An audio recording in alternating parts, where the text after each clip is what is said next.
concept, j'ai 3 petites questions. Donc, la première, mais ça va être des petites questions. On a parlé du cas Alexis Sanchez tout à l'heure. Il y a un joueur qui est en fin de contrat à l'Olympique de Marseille, qui s'appelle Sead Kolasinac. Je sais que le club aimerait bien poursuivre avec lui. Où on en est? Est-ce que le dénouement est proche? Est-ce que les supporters peuvent espérer le fait de garder Kolasinac?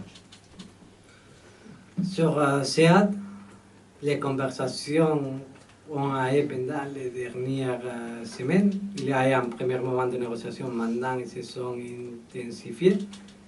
C'est vrai que dans la réflexion générale et dans toute honnêteté, c'est nécessaire de bien analyser avec les nouveaux coachs le profil de Sead en étant un profil très particulier, parce qu'il y a un joli entre défenseur central et latéral gauche très défensif. Dans la configuration du nouveau entraîneur, il y a une question qui se pose. Est-ce qu'on a besoin d'avoir un latéral défensif? Je crois qu'un équilibre, oui, avoir un joli, je crois qu'un profil polyvalent, c'est plutôt nécessaire. Mais si demain il arrive un coach qui veut jouer que seulement qu'avec des latérales offensifs, ça serait aller contre-courant un peu dans la décision avec les consensus que j'ai parlé avec les nouveaux coachs. Mais surtout, c'est vrai qu'on a intensifié un peu les conversations et avec toute honnêteté avec lui et son agent. Et en même temps, c'est quelqu'un dans lequel on a un très grand respect pour lui, spécialement le professionnalisme, le caractère et personnalité qu'il a. C'est quelque chose qu'on apprécie beaucoup et on tient à notre considération. La deuxième, elle est sur en début de saison. Vous nous avez parlé de plusieurs objectifs, les objectifs sportifs, les objectifs de structure au niveau du club, et essayer d'être le plus proche de l'équilibre financier en fin de saison, au 30 juin. Où en est le club au moment où le passage de la DNCG devra être validé et surtout les comptes vont être clôturés? Si je peux donner des questions qu'on n'a pas beaucoup parlé au niveau des structures, au niveau des clubs, je suis très content avec tous les développements qu'on a fait. C'est quelque chose que je tiens à remercier Pedro Iriondo, Javier, Stéphane Tessier, spécialement parce que le travail qu'ils ont fait dans le quotidien pour donner de la sérénité, de la rigueur et de l'ordre en situation que ce n'était pas du tout facile, si on peut dire. On a eu beaucoup de développement et beaucoup de choses positives dans lesquelles je suis très content, spécialement même avec les managers d'un niveau inférieur. Là, ce n'était pas facile dans les différents cas, mais je crois qu'on est dans une très bonne direction dans laquelle je suis très content et très satisfait. À niveau financier, on est dans une tendance, je dirais, je ne dis pas positive parce que pour moi ça doit être la normalité du football. On est dans la direction correcte.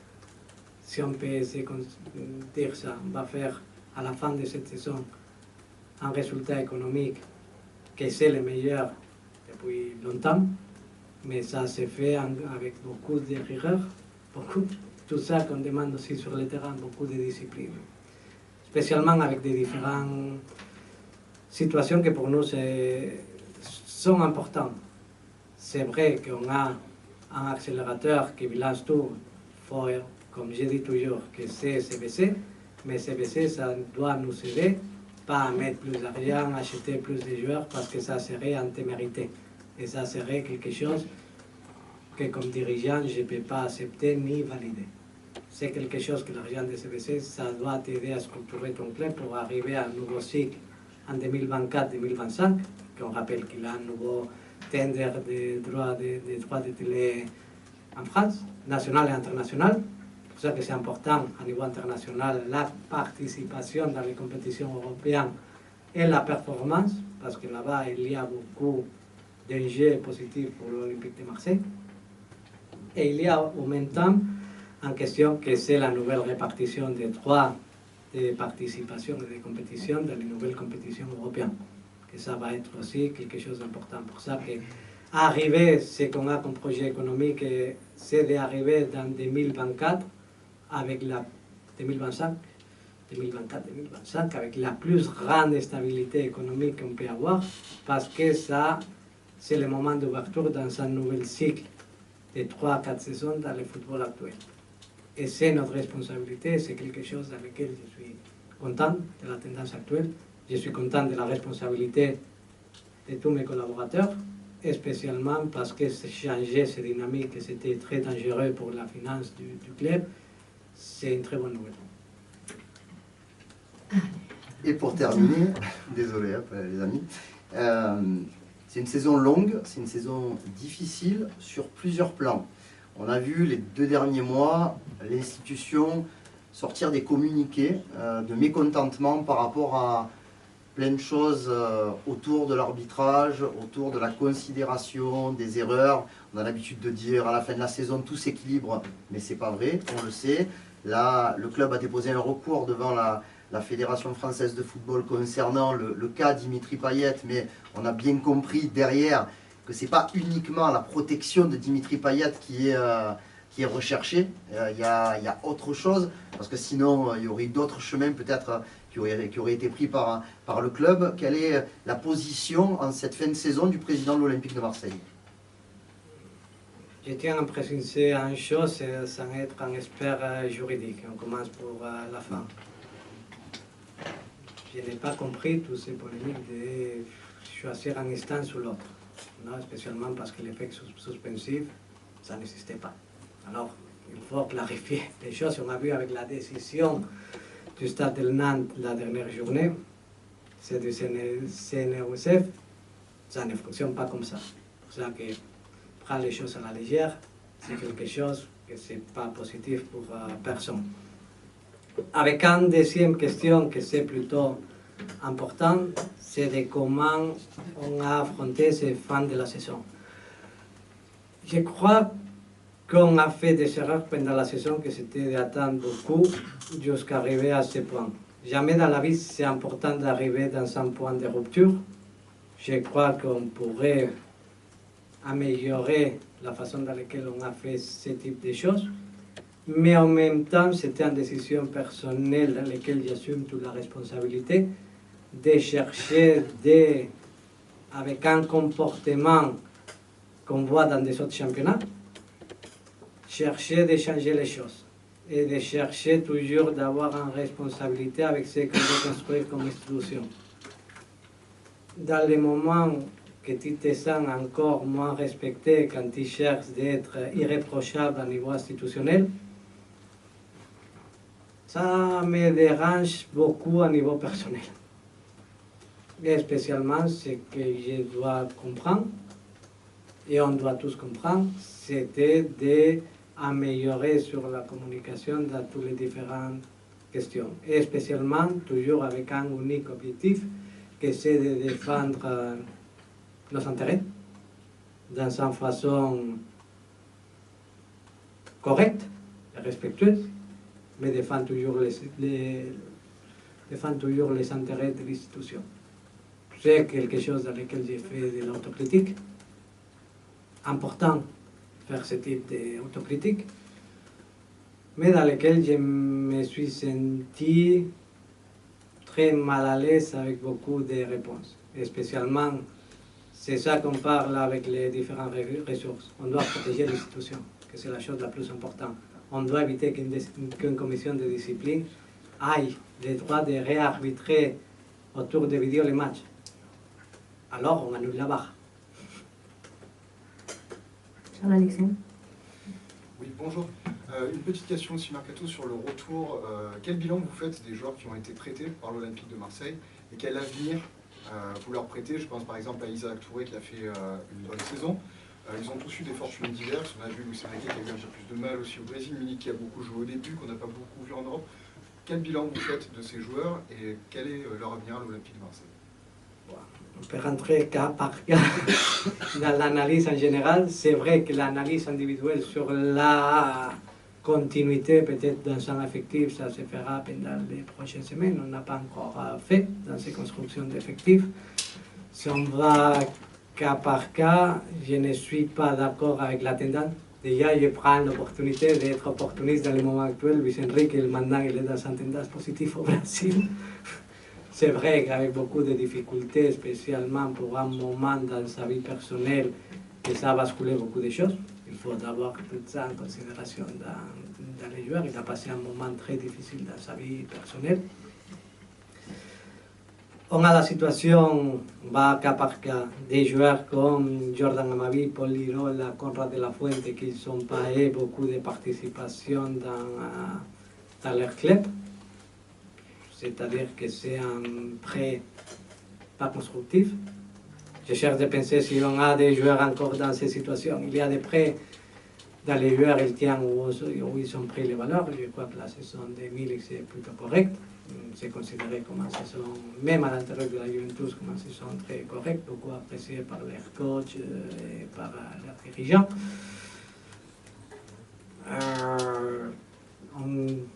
On a un prêt sectoré que c'est un prêt très positif.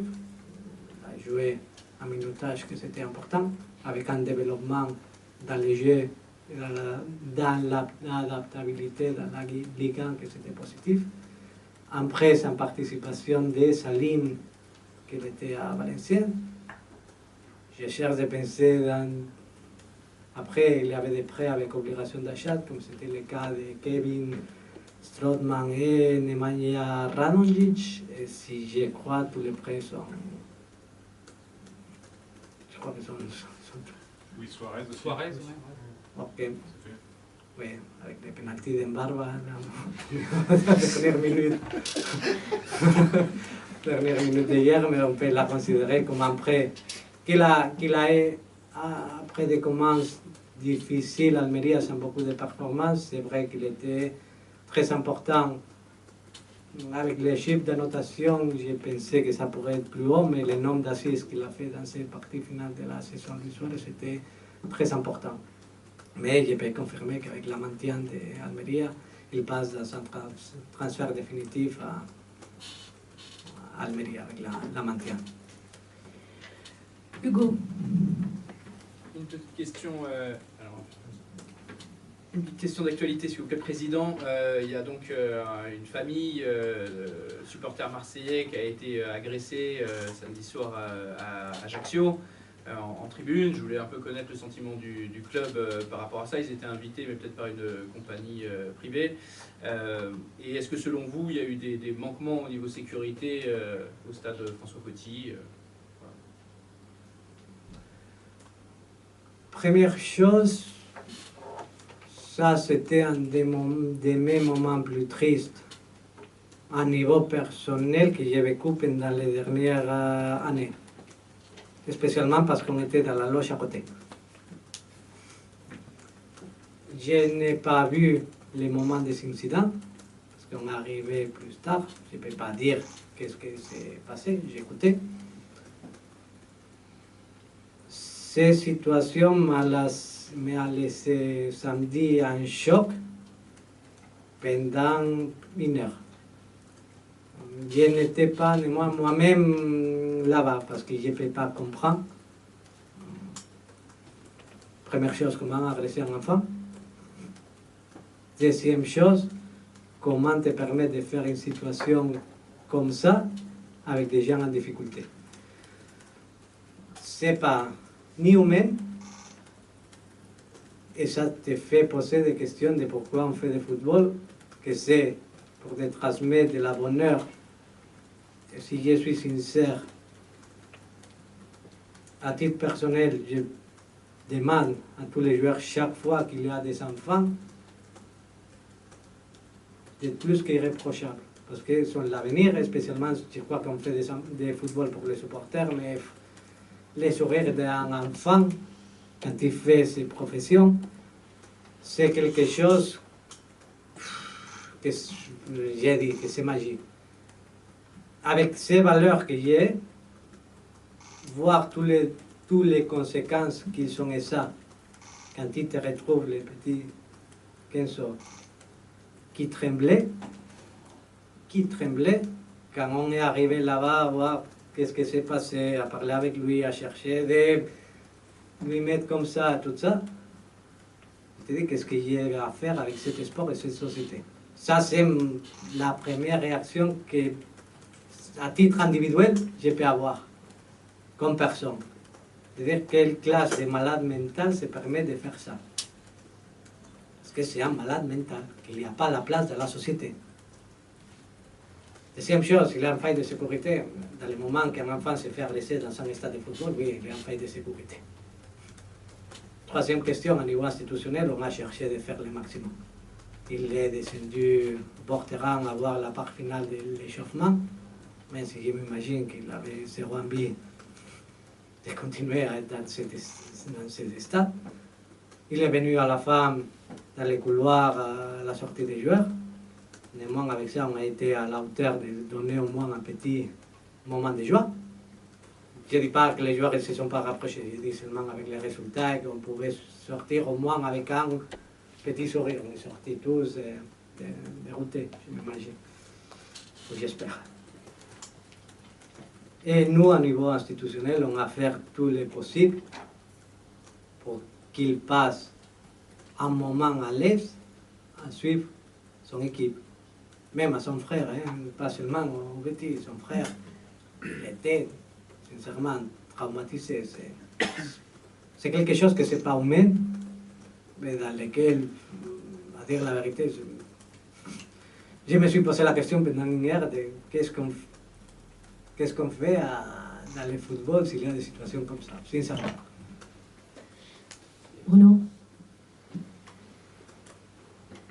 Oui, Pablo, deux questions sur le stade Vélodrome. Est-ce que, on sait que le maire veut le vendre, hein, le maire de Marseille, est-ce que l'OM est éventuellement intéressé? Vous parlez d'un club qui perd beaucoup moins d'argent. Votre but, c'est de le ramener à l'équilibre plus les saisons vont passer. Est-ce que ça peut intéresser Franck McCourt, par exemple, et l'OM de le racheter ou pas? Question de stade, c'est une bonne question. C'est une bonne question toujours. À dire la vérité, ce n'est pas un sujet dans ces moments d'actualité dans le club. Pour un motif, non? Penser dans ces moments dans la situation qu'on a pris en faire dans un soin intensif. Tu cherches de les mettre en plan, tu cherches de les stabiliser. Après de sortir, je crois qu'on perdrait la dimension de la situation dans le moment qu'on cherche d'être plus grand de ce qu'on est en réalité à niveau économique.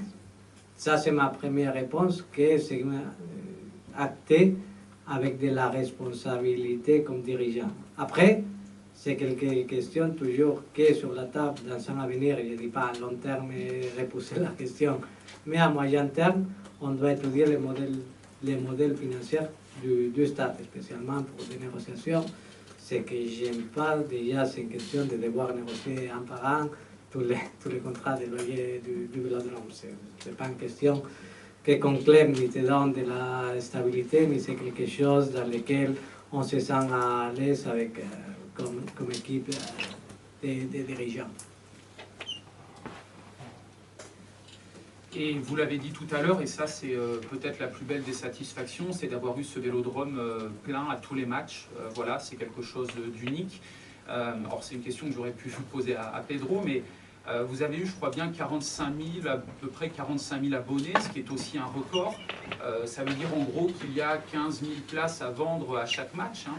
Est-ce qu'il y a une volonté d'augmenter le nombre d'abonnés? Voilà, c'est aussi peut-être une demande. Est-ce que c'est nécessaire selon vous ou pas, puisque le stade se remplit aussi avec la vente à tous les matchs des billets à l'unité? Sur la question de 45 000, si je ne me trompe pas, on est plus à côté de 40 000 que de 45 000. Ah ouais. Vous avez dit 44 000 avec les partenaires, hein. Oui, Voilà. on parle avec les hospitalités. Ouais, L'objectif plutôt que c'est une stratégie commerciale du club, c'est de trouver un équilibre dans lequel on a un nombre d'abonnés qu'on aimerait augmenter jusqu'à arriver à notre maximum et aussi donner la possibilité à des gens d'acheter des billets. Sinon, ça serait quelque chose que ce n'est pas balancé. En même temps, depuis les premiers jours qu'on est arrivé comme équipe dirigenciale, c'était en volonté personnelle, tenir la vérité, c'était de passer d'être un club qui vendait des billets à être un club avec un club plutôt stable à chiffre d'abonnés. Je considère qu'un club stable et en santé, c'est un club qui y a une affluence régulière et stable au stade, et en même temps que les supporters ils comprennent la nécessité du club de vendre des billets, mais c'est aussi difficile parce que dans ce moment avant un sold out, c'est aussi quelque chose que je recommanderais à tout le monde de se faire abonner, spécialement parce qu'il peut y avoir des grandes affiches qui arrivent, que tu ne peux pas trouver de billets, spécialement parce que la chiffre d'abonnés, on espère que ça continue à augmenter. C'est important avoir la régularité. Un club qui vend des billets seulement, c'est un club qui vit des moments passionnels. On est dans un ville passionnel et on doit respecter tout ça. Plus de régularité on a au stade, plus d'influence on a au stade. Je considère que pour la stabilisation d'un projet, pour la sérénité d'un projet, c'est quelque chose qui est important.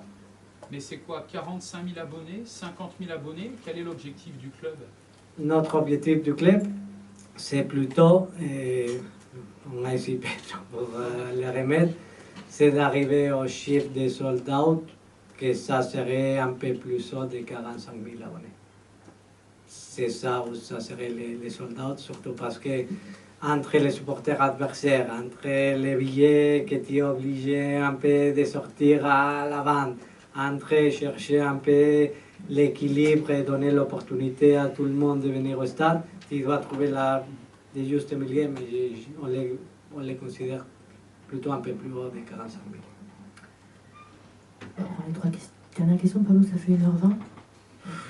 C'est à la limite des questions, c'est à la limite de temps, c'est encore... J'ai vu 3 mains levées, alors on va continuer. Flo. Oui, Pablo. Non, je voulais évoquer le poste de gardien de but. Est-ce que vous êtes satisfait des performances de Paul Lopez, ou est-ce que la question d'un recrutement d'un gardien se pose? Et si un gardien devait arriver, est-ce que c'est un gardien qui vient pour le concurrencer, ou vous décidez éventuellement de mettre un vrai concurrent, c'est-à-dire un gardien qui est amené à prendre la place de Paul Lopez? Je considère la saison de Pau comme très positive. Et en plus, avec des moments qui sont difficiles, que c'est pour la propre configuration de l'équipe, la plus grande part des interventions qu'il a dû faire sont des situations d'un contre un. En plus, la façon de jouer, c'est pas comme je discute beaucoup avec John Pasqua. Notre façon de jouer, c'est quelque chose que pour les gardiens, c'est vraiment quelque chose qui les met en difficulté. Non? Quand tu te joues des duels individuels sur tous les terrains et tu perds un duel, normalement les attaquants ils ont plus de probabilités quand tu gagnes un duel d'avoir une occasion que c'est clair, que d'avoir une occasion contre un bloc plutôt de défense zonale. Après, c'est vrai aussi que ça te porte à des autres bonnes choses. Je suis très satisfait avec la saison de Pau Lopez, à dire la vérité. Je crois qu'il a eu beaucoup d'améliorations sur les